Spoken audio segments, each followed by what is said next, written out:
नमस्कार, मैं किरण ओझा बहुत ही सुंदर एक बेटी विवाह गीत, बहुत ही दर्द भरा बेटी विवाह गीत लेके आई हूँ। आप लोग सुनिए, कैसा लगे लाइक करिए, सब्सक्राइब करिए और हमारे चैनल श्रद्धा माँ किरण ओझा लोकगीत को आप लोग ज़्यादा से ज़्यादा सपोर्ट करिए। एक बेटी के विदाई के समय माँ को क्या दर्द होता है, क्या तकलीफ़ होता है, वही माँ बयां कर रही है और पिताजी समझा रहे हैं कि यही दुनिया की रीत है, रिवाज है, बेटी को तो एक दिन ससुराल जाना ही है। आप लोग सुनिए, कैसा लगे कमेंट करके ज़रूर बताइए। जौने दिन से बेटी के पड़ल बियाहवा, अरे माया के ढुरई नैना सुरे लनवा, अरे माया के ढुरई नैना सुरे लनवा।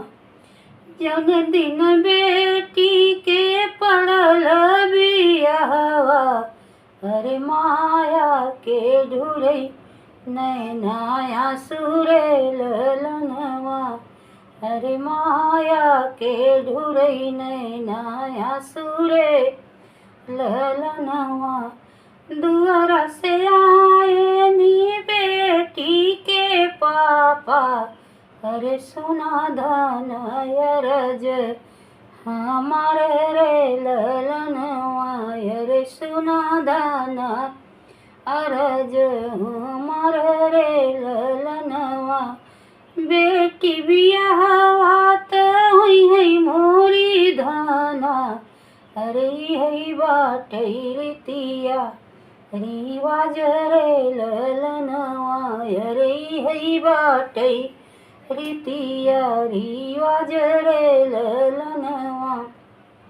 बोलिए तो तू बोला मोरे स्वामी, अरे तोरी बोली हमैना सोहाई रे ललनवा, अरे तोरी बोली हमैना सोहाई रे ललनवा। भोरवई भोरवा के का उठबै, अरे के का करबै प्यार दुलार रे ललनवा, अरे के का करबै प्यार दुलार रे ललनवा।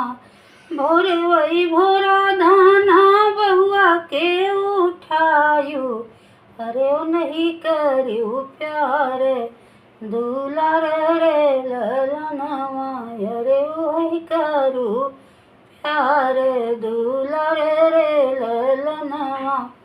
चांदी के कटोरिया में दूधवा भतवा, अरे के का बैठी के खियाई रे ललनवा, अरे के का बैठी के हम खियाई रे ललनवा।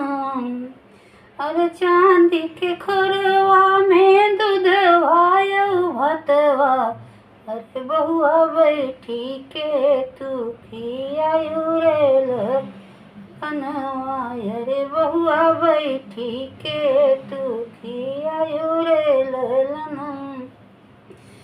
बहुआ के रूप में बेटी के देखिया, अरे है बाटै रीत रिवाज रे ललनवा, अरे है बाटै रीत रिवाज रे ललनवा।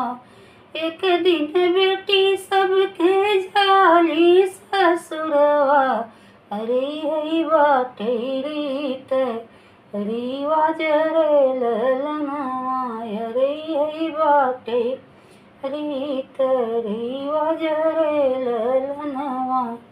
जय श्री कृष्ण, राधे राधे।